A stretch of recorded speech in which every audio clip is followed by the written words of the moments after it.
Hola, se volva a guerra, está por ver.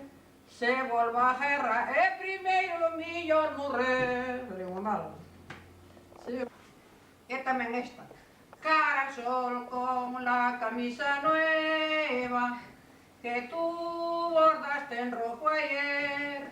Me hallará la muerte si me lleva y no te vuelvo a ver. Formaré junto a los compañeros que hacen guardia sobre los luceros. Imposible la demanda, están presentes en nuestro afán.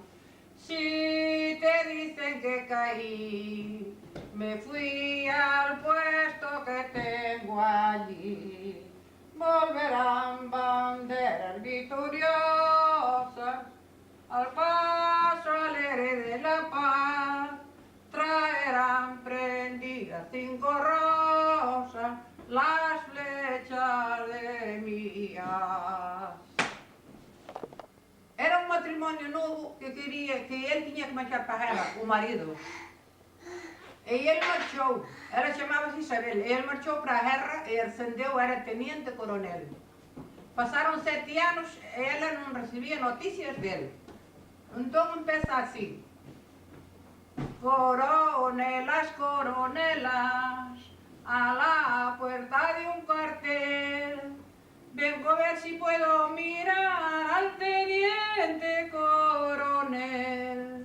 Salió el teniente y les dijo: ¿qué desea usted, mujer?